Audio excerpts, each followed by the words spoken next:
Hey guys, welcome to the fourth installment of Talking Baseball with Pars and Vinny. I'm your host, Vinny Misana, joined as always with my co-host, Paul Parcelano, head coach of St. Anthony's. But first, a quick message from our sponsor. Did you miss out on having a swimming pool this past summer because of COVID-19? Don't let your family miss out again on another summer of swimming pool fun. Small pool shoppers are purchasing their pools right now from Brothers 3, so they will be prepared for next summer, whether we are trapped at home, COVID or not. Let Brothers 3 assist you in planning your backyard now. You and your family will be ready to enjoy next summer. Call Brothers 3 Pool at 516-735-7435, and let's get you started on your way to family fun. All right, Par, so a lot has happened over the last month. Free agent signings, trades, controversies. But first I want to start off with a controversy because I think it's something that has reverberated not only through baseball but professional sports, because it kind of gives fans a peek into the lens of how CEOs, high-level executives think in sports. Yep. So if you guys missed it, I'm talking about Kevin Mather, the CEO of the Seattle Mariners, speaking at a function to the Rotary Club on February 5th. One of the guests actually recorded it as 45 minutes, and it was probably the most authentic, unfiltered, in a bad way, thought process of a CEO. Over the course of the 45 minutes, he insulted a Japanese-speaking athlete, a Latin American athlete that he insulted his English. He talked about manipulating service time with the players. He talked about wanting to delay the start of the season, which presumably because they didn't want to take more of a hit financially. Just basically touched on everything and let everybody know what his true thoughts were. So, yep. And on top of that, the Players Association, I think, was actually happy about it because it gave them now a justification, more ammunition for that December 20th date when the CBA is up. Now they have, even more ammunition, like you mentioned. So what were your thoughts when you hear that? The one thing, we've known about service time for years and years. We've been arguing, that's one of the big arguing points when guys break camp, if guys are going to stay up, guys are going to stay down. And it's never the positional challenge. It's always based on money. Mm-hmm. So, yeah, this guy unleashed the beast because now the players' union can say, hey, look, we got, Kalenic is the guy, right? He's over the last couple of days, there's been articles about, what's this guy going to do? Now, he's stuck in this situation for, the next 7 years because he's under control by them. Mm-hmm. It's just the dirty part of baseball. It's a part I don't like to be involved in and read about because that's the business side of it. And I know it's a billion-dollar industry. It is. But at the end of the day, the game is so pure to me, and I know you feel the same way. We want to see a play on the field. We want the best guys on our team to play when they're ready to play, not based on a spreadsheet analysis of who should be on the field and who shouldn't, based on money. Yeah, and the issue with Jared Kelenic that made it even more ugly was the fact that Mather admitted that they offered him a fully guaranteed Major League contract, 6 years, $24 million, which to the average person sounds like a lot of money, which it is, but relatively speaking in Major League Baseball, it's not. So they're really trying to say, all right, we're going to give you this money up front or guaranteed throughout 6 years, but chances are if he does not take that deal, he's going to make more through the salary arbitration process. Let's say he comes up and succeeds the way all the talking heads expect him to, and he has let's just say a Mookie Betts type impact over the next few years. He's going to make $20 million in 1 year in arbitration. He'll probably make $22 million the next year. So he's going to double that money, does he not sign the deal? So, of course, he declines the offer. And then what do? They tell him, well, thanks for nothing. Now you're going to start the season in Tacoma AAA instead of in T-Mobile Park in Seattle. And you're going to get your at-bats down there. And what does that do? That keeps his service time down so that he's in the minor leagues for another year. It keeps him one more year from free agency. Yeah. And ultimately, these guys want to cash out while they're in their prime. Not Which is understandable. I get that 100%. They've worked their whole lives to get to that spot, to be able to make that kind of money. And he's going to deserve it. And you're right. When Syndergaard went to arbitration, he went from a $2 million a year to a $13 million jump or somewhere in that window, right? I agree. It's just dirty business, this part of baseball. I know that you're fascinated by the business aspect of it, but like I said, the cat's out of the bag. Yeah. Cat's out of the bag. And the one thing that's going to fascinate me is how the players try to get the power back in their favor. And one thing that would come to mind for me is maybe instead of this, after 3 years it's arbitration, and then 4 years arbitration, 5 years another arbitration, and then free agency, maybe we say, all right, after your first year it's arbitration, second year is arbitration, and then you hit free agency after your third year. That way, now you're 25 instead of 30, because as we're seeing unless you're George Springer or JT Realmuto, you're not going to get paid the money that you used to. So what do you think? Maybe and look, in hindsight, the owners, that might be the best, because they are going to blow this all up. This is all going to be blown up when they go to the table.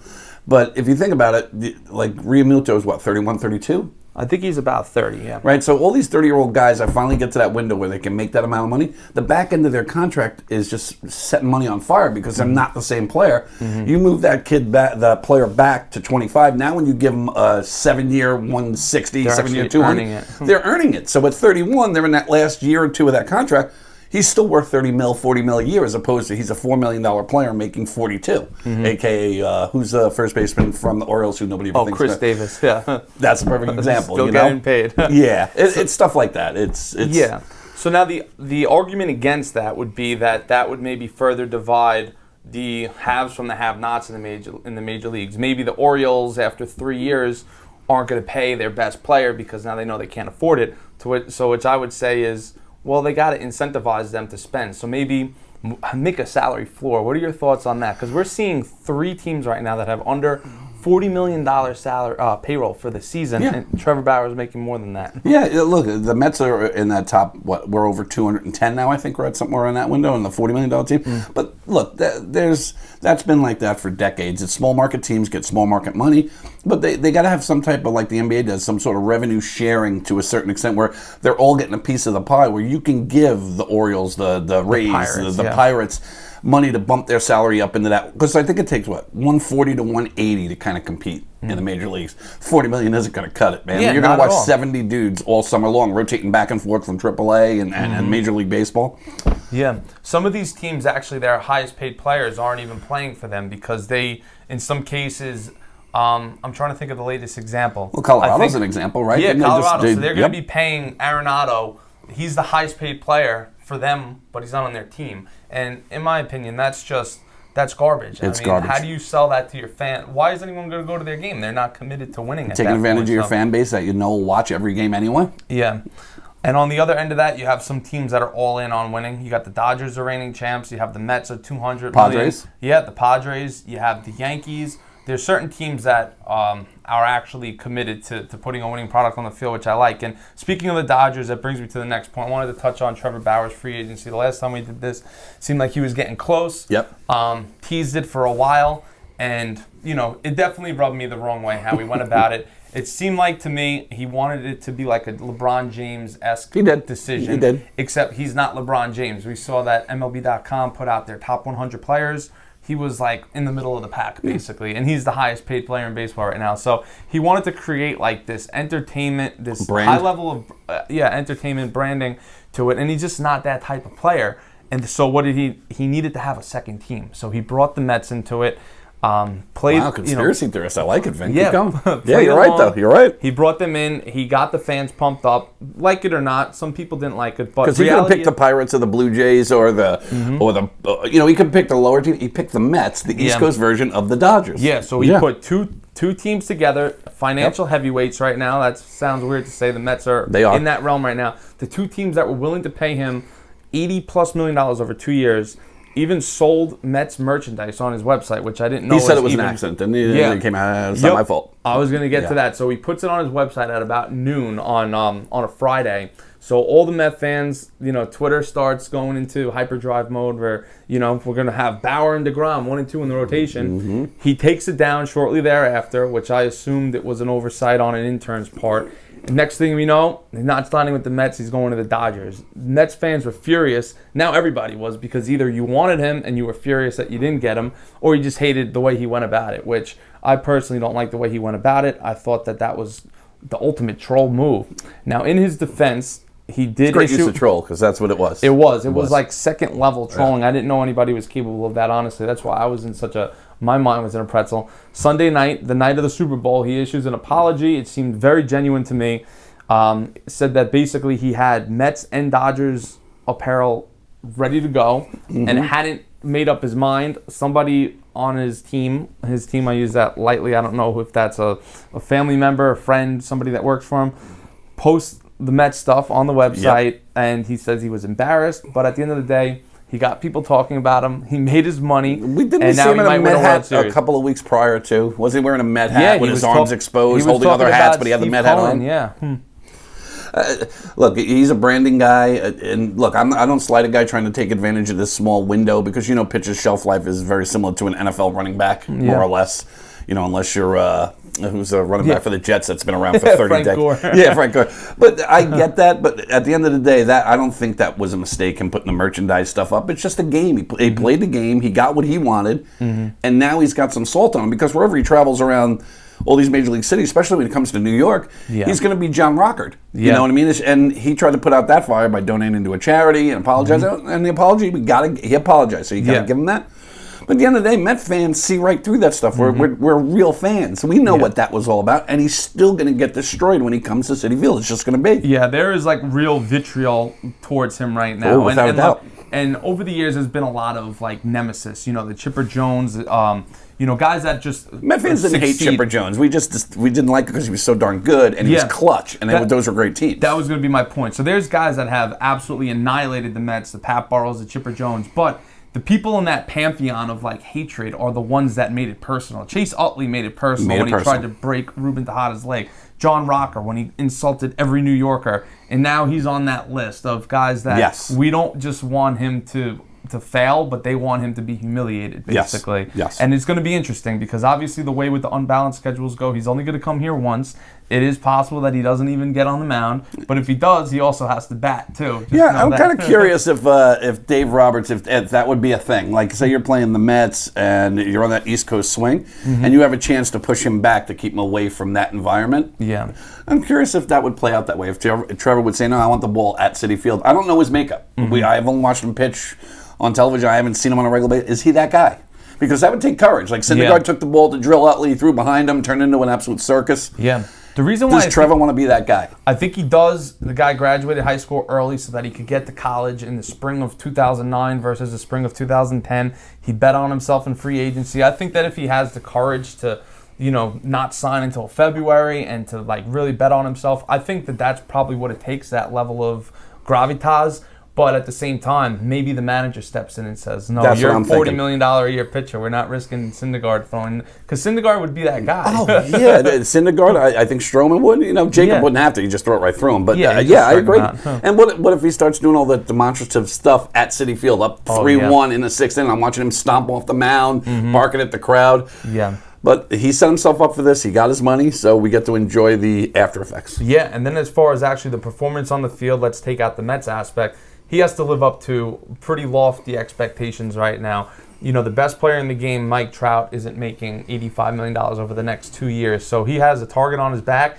And look, I don't even think he's immune to criticism from his own clubhouse, because if he comes out of the gate and he's got a 4.5 ERA in Memorial Day, people might turn on him. They have 6 high caliber pitchers on that staff. Julio Urias is, objectively speaking, just as good as him. So maybe he makes some noise if he's not in the rotation. And he's Trevor's taking the ball 35 times. He's starting every game until he's not a Dodger, I would assume. Can you imagine Dave Roberts putting him in the pen in the back half of the year? That would be a story. That would be a story. The bottom line is the Dodgers are very good. Whether or not they sign him, they're probably going to compete for the World Series, or I should say they are going to compete for the World Series, just whether or not they make it there. So it's going to be one of the biggest storylines of the year, right up there with who's going to win the MVP or who's going to win the World Series. Is Bauer going to live up to this expectation? So or he fades away in July, August. He's 6-4 and with a 4+ ERA, and no one cares. It's just not a big deal anymore. Yeah, in which case he would probably be just living up to the back of his baseball cards, because he's got a 3.92 ERA. So maybe he just has a 3.92 ERA.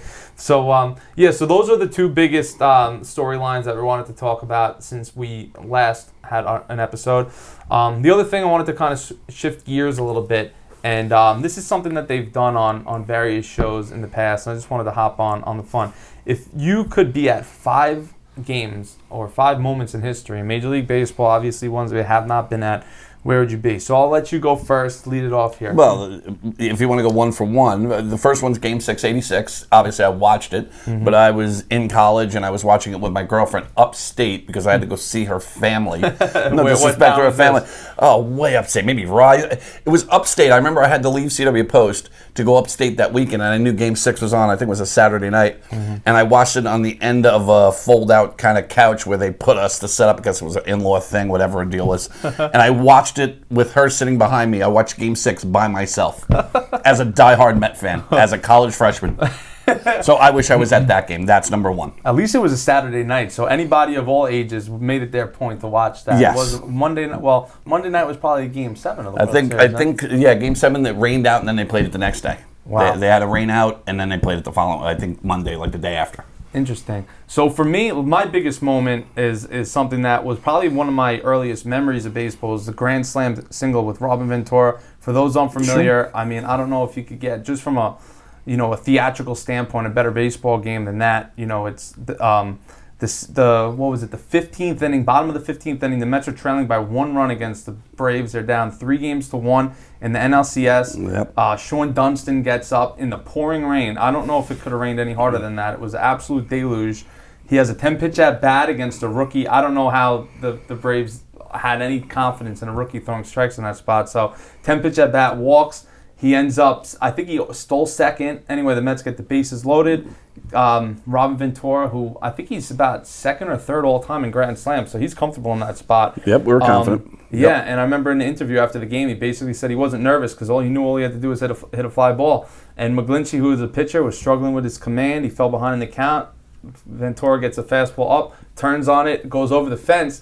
And the ironic thing, or the amazing thing about it, was that he didn't reach second base, so it goes down as a single in the record books, even though it went over the fence. So it went down as a 5-4. Remember, he was rounding first. He's waving guys off so he can round the bases. Get out of here! They're chasing him around second base. It was fantastic. Yep. And if you're a betting man, it actually affected the over/under because I think it was like 9.5. So since it was 5-4, it was the under, and then that cost people some money, I would assume, especially with Greg Maddux on the mound that day. I'm sure a lot of people were looking for a low-scoring game. How about this trivia question? Who started that game for the Mets? That game, was it Bobby Jones? No, Masato Yoshii. Yoshi, good for him. Good for him. Good for him. So that is my number one, just because that was kind of the moment that made me really fall in love with baseball. I always liked it. I played it when I was younger than that, but that was a black jersey game too. That was the Blacks, right? Yeah. That's why I think they should bring it back. Fair enough. Yep. So that's my number one. What's your number two? Probably Game 1 of the 2000 World Series. I went to Game 4, the home game, where Jeter led off with the home run. We were just nestling into my seat in the mezzanine, and as we were sitting down, Jeter loses one. It was 1-0, and I was with a Yankee fan. I went with a Yankee fan, and Game 4 was awesome, but we still lost. And but Game 1 of the 2000 World Series, Yankee Stadium that night was electric on television. I can only imagine what it was like in person. And if we ever get a Subway Series again, I can only imagine what that would do. And that was like a unique situation because it was pre-9/11. There was the biggest news in the world at that point. Where remember, the Yankees were at the height of their awesomeness, and the Mets kind of were considered the big underdog, but they were still a really good team. Really good team. Yeah. Every game was 1-1. An interesting sub-story to that, I feel like if the Mets would have won the NLCS in '99, they would have had a better shot with that team. That was the Ricky Henderson group, right? Ricky was on that team. I think, was Agbayani on that team? Yeah, he was too, I think. Agbayani was 2000. Was 2000? Yeah. So the reason why I think they would have had a better shot in '99 was because they actually had lost a couple key pieces. Todd Zeile was the first baseman of the year. Before that, it was John Olerud. Yes, that's right. That was that infield. That's right. Yeah. So if you have that defensive infield, to go along with Olerud in the middle of the lineup, I think they actually would have had a better shot. So we'll see. That was a great team too, that '99 team. Yeah, it was. They won 97 games, and that was their first playoff appearance. Still think that '85 Met team deserved to go to the World. They won 100 games and lost to the Cardinals when I think. The Cardinals won over 100 games that year. So that is your number two. Yep. My number two is the Todd Pratt walk-off home run in the NLDS in '99. I remember watching that at my uncle's house. Off the Diamondbacks. Yep. And was that Manti gave it up? Yeah, Matt Manti. Yep. That would be another good trivia question. Matt Manti. And that was one of the rare pitchers at that time, threw 100 miles an hour. Now everybody throws it, but he was that closer that he came in throwing absolute gas. And who would have thought the backup catcher to Mike Piazza, which was ironic. I thought it was a bad managerial move at the time. Valentine took out Piazza, the best hitting catcher in Major League Baseball history. And then he's got a big at-bat with his backup catcher, and the guy makes him look like a genius. Brad did swing out of his shoes every at-bat. Yep. upper flare. And I don't know. I don't remember the exact like circumstance in the game, like the back and forth, the way I do with some other games. But I know that when he hit that ball, Steve Finley. Remember Finley kicked out? He thought he had it. Yep. And the famous call where he's like, Gary Coleman's like, there was like a pause in his call. He's like, he jumps over the fence and it's out of here. So that was just one of those like thrilling moments. And I mean, the Diamondbacks were really good. They obviously ended up winning the World Series 2 years later. So they kind of had like the core of that team. Randy Johnson. I mean, anytime you could bring Randy. But the Mets actually handled Randy Johnson. They beat him in Game 1. Edgardo Alfonso had 2 home runs in that game. So that's my number 2, I think. Yeah, I could see that. It's so funny how generational it is. You're into that 2000s, and I'm still chipping away. I'm thinking right now 90s, 80s, 70s. Like I can go if I go Game 3 if I want to stay away from the Mets because I can handpick a ton of Met games. Like there was a game Dwight Gooden pitched against the Cubs in '85, and he ended up with a one-hitter. Keith Moreland hit a slow roller to Ray Knight.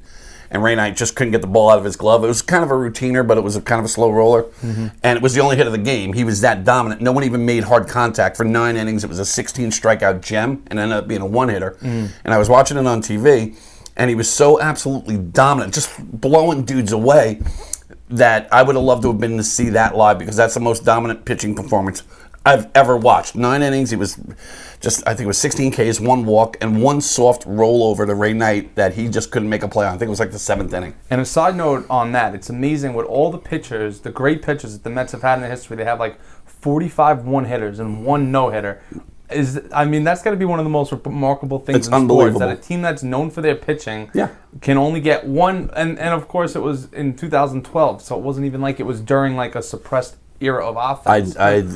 Seaver had an ocean of them. Like Seaver had what, like 19 into the 9th inning or 18 into the 8th inning or something like that. Yeah, and he had the one notable one with the Jimmy Quails, but he also had another. I think he had like 2 one-hitters with the Mets. He had a game against the Padres where he struck out the last 10 dudes he faced. So from like after the bottom of the 6th, nobody made contact. He struck everybody out and into the game. Thanks. Ended up with like 19 Ks, I think. It is amazing. And that same year in 2012, R.A. Dickey back-to-back one-hitters when he won the Cy Young. So actually, you know what? I'm going to go with that Johan Santana start. That'll be my number 3. Okay. The one in the Mets' 58-year history. And of course, if you want to get real technical, it could have been a one-hitter because Carlos Beltran's ball down the line. No replay review at the time. If it was, now they've expanded it. It used to just be on home runs, I think, at that time, from like 2009 to 2013. So the Mets actually benefited from a non-call there. But just that excitement. I mean, against a Cardinal team that has given the Mets fits over their history. You mentioned 1985. Just seeing a no-hitter, a Met no-hitter, Yeah, and Mike Baxter had the amazing catch. Just little things like that just go down in Mets fan folklore. Yes. A little-known guy from where's he from? He's from the Bronx, I think. Mike Baxter. Yeah, Mike Baxter, right? Yep. And now he's like an assistant coach at Vanderbilt or something.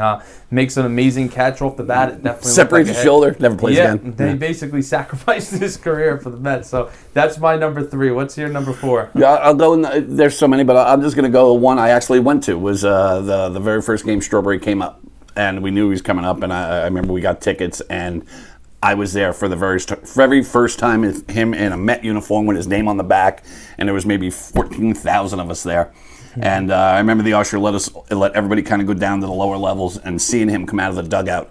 So that's 4. I know I was already there, but that game for me, you know how you say that moment you become a Met fan? I was always a Met fan, always a diehard, but seeing Strawberry come out of the dugout and recognizing the fact that, my goodness, this guy's ours, that was my favorite moment as a Met fan. To this day, it's my favorite moment as a Met fan. Seeing him in uniform. So that's got to be in there. Yeah, my number 4, I'm going to go shift gears a little bit to a non-Mets. Jackie Robinson's debut, 1947. I mean, just the history that surrounds it, the significance, the milestone, and just what it meant for North American sports, honestly. So I think that's something that, if you were there, people probably just took it in and just said, this is something that people are going to talk about for 100 years from now. So. You know what? I'll add that, since you're going to go Jackie Robinson. I'll add in the game I watched. Obviously, we all watched it. The first game after 9/11, Piazza's home run. I wish I was there that night. I watched it on TV. I think it was at a bar, and watching with ocean people, and obviously over emotional that was. Yeah. You know, watching it two-dimensionally. Being at that stadium probably would have been a moving, like, life-changing experience. I'm yeah, sure. everybody that talks about it, the one theme that I remember from every interview, John Smoltz, Tom Glavine, Greg Maddox, Chipper Jones, diehard, the guys that were, Yep. you know, Braves legends through and through, they all said they didn't mind losing that game because what it meant. Like, that was bigger than sports. You know, if you looked in the crowd that night, everybody, there was not a dry eye in the house. It was awesome.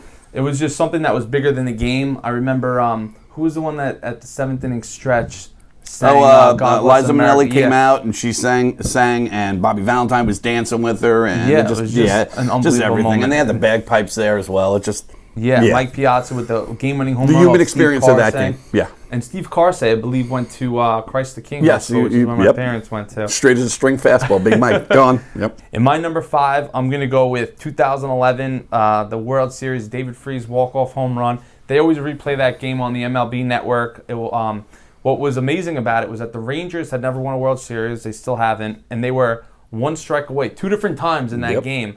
And I don't remember all the details, but I think at one point Lance Berkman was down to it was like an 0-2 count. They're down by a run in the 9th inning, and just finds a way on. He hits like a bloop single. You know, they end up tying the game, and Nelson Cruz, who's now basically just a DH, but one of the best power hitters over the last decade, definitely not a talented outfielder, misplayed a ball that ended up being the game-tying triple. Yep. And, I mean, for Texas Ranger fans, I feel bad because that was as close as humanly possible. And they haven't had one strike away, and they ended up not getting back. I think they lost in back-to-back years, but the first year the Giants kind of went right through them in 5 games. But they were right on the doorstep. So just from a theatrical standpoint, it doesn't get better than that. And, of course, for the home team to win on a walk-off, David Freese, one of the all-time great postseason performers. I think he had like 30 RBIs in a postseason. It was ridiculous. Yeah, they also had wild card games, so then. But I'm with you. I'm with you though. But I'm with you, dude. Putting up those numbers is insane. Yeah. Yeah, and then they won the next night, the Cardinals, and they won the World Series. I mean, they're just like the Yankees. It seems like of the National League, where whenever they do get in, they just find a way. They just have like this rabbit shoe up the you-know-what, and they just find a way to pull out. Whether they win 88 games, 98 games, it's maddening I'm sure if you're a Cubs fan or a Reds fan to see your rival just constantly get the best, the better end of the stick. But from a baseball perspective, you have to respect that, they're the way they operate, in my opinion. So that's my number 5. I'm gonna roll with that 5. You could probably add another 100 to the list, honestly. Of course. But these are just the ones that come to the top of the head. So that's pretty much it. That's all I got. You guys are getting ready for your season. How do you guys look so far? You know what? We've been working out. We look pretty good. Mm-hmm. You know what I mean? It's funny. You start moving guys around. You're starting to see guys that I didn't think were guys, and now they're just, as they age now, I'm like, oh, all right, he might be a guy, he might be a guy. I think the Catholic League is going to be awesome this spring. There's going to be a lot of competition. I'm really excited. Yeah, I'm jacked up. Right around the corner. Now it's 50 degrees outside, so we might as well just start up today. That's what it feels like. Oh, God, I would love that. If you think about it, tryouts would be March 4th. So actually, theoretically, baseball will be starting in a week. It would be next week. So let's hope that no hiccups between now and then, and we could get out on the field. Thank you guys for tuning in once again for episode 4 of Talking Baseball with Pars and Vinny. Thanks, guys.